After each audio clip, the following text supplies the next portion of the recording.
Good morning students. बच्चों, हम class 8th की सोशल एंड पॉलिटिकल लाइफ का चैप्टर नंबर पहला पढ़ रहे थे, द इंडियन कॉन्स्टिट्यूशन। तो आपको मैंने कॉन्स्टिट्यूशन के बारे में अच्छी तरह समझा दिया था, तो उम्मीद करता हूँ कि आपको पता चल गया होगा, समझ आ गई होगी। तो आज हम आगे पढ़ना शुरू करेंगे। Why does a country need a constitution. बच्चों, एक देश को संविधान की ज़रूरत क्यों होती है, तो हम पढ़ना शुरू करेंगे। Today most countries in the world have a constitution while all democratic countries are likely to have a constitution. It is not necessary that all countries that have a constitution are democratic. The constitution serves several purposes.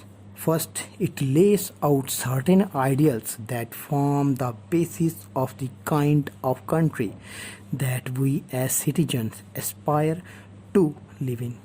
Or put another way, a constitution tell us what the fundamental nature of our society is. A country is usually made up of different communities of people who share certain beliefs but may not necessarily agree on all issue. बच्चों, आज के समय में बहुत सारे देश हैं जिनके पास कॉन्स्टिट्यूशन है। बच्चों, डेमोक्रेसी का क्या मतलब है? डेमोक्रेटिक। डेमो का मतलब होता है पब्लिक और क्रेसी का मतलब होता है रूल। डेमोक्रेसी का मतलब ऐसा देश या ऐसा समाज यहाँ पब्लिक का राज हो, लोगों का राज हो, जो डेमोक्रेटिस है।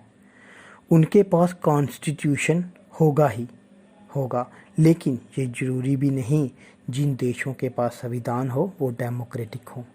क्या पता कहीं कॉन्स्टिट्यूशन में लिखा हो जहाँ सिर्फ राजा का ही राज हो, ये कुछ लोगों का राज होगा।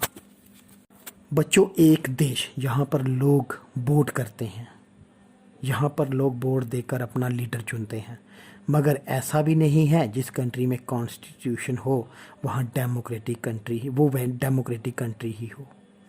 बच्चों, कॉन्स्टिट्यूशन के बहुत सारे काम होते हैं।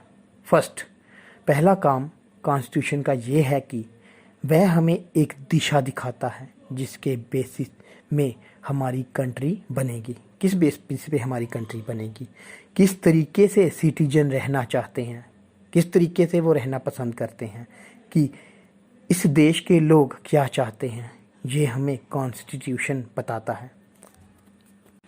बच्चों, कॉन्स्टिट्यूशन हमें ये भी बताता है हमारी सोसाइटी का फंडामेंटल नेचर क्या होगा। एक जो देश होता है उसमें बहुत सारी कम्युनिटीज़ होती हैं, बहुत सारे लोग रहते हैं, सबके अपने अपने विश्वास बिलीव्स होते हैं।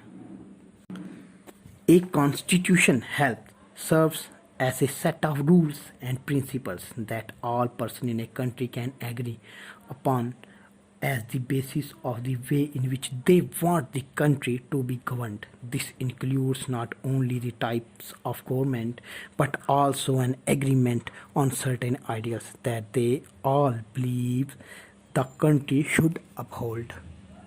बच्चों, ये भी ज़रूरी नहीं होता कि वो सब एक दूसरे से एग्री हों, हर इंसान एक दूसरे से एग्री हो हर इशू पर। कॉन्स्टिट्यूशन हमें सेट ऑफ रूल्स बताता है जो पूरे देश को गवर्न करने में काम आते हैं।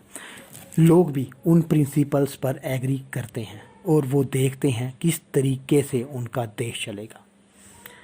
बच्चों, इसका मतलब है कॉन्स्टिट्यूशन में सेट ऑफ रूल्स होते हैं, इस तरीके के रूल्स होते हैं जो हमें बताते हैं देश में किस तरीके से काम काज चलेगा, और हमें बताते हैं हमारे देश में टाइप ऑफ गवर्नमेंट क्या होगी। आइडियल्स क्या होता है? आइडियल्स होता है देश के लोगों का क्या विचार है। बच्चों, उम्मीद करता हूँ कि आपको यहाँ तक समझ लगी होगी कॉन्स्टिट्यूशन के बारे में, कि किस तरह से डेमोक्रेसी के बारे में। तो कल हम इसके आगे पढ़ना शुरू करेंगे। इसके आगे है आपके नेपाल के बारे में इन्होंने बताया है, वहाँ की गवर्नमेंट के बारे में, वहाँ किस तरह का कॉन्स्टिट्यूशन है उसके बारे में हम पढ़ेंगे। तो फिर इसके हैं कुछ द इंडियन कॉन्स्टिट्यूशन की फ़ीचर्स हैं इसके बारे में हम कल पढ़ेंगे। Thank you.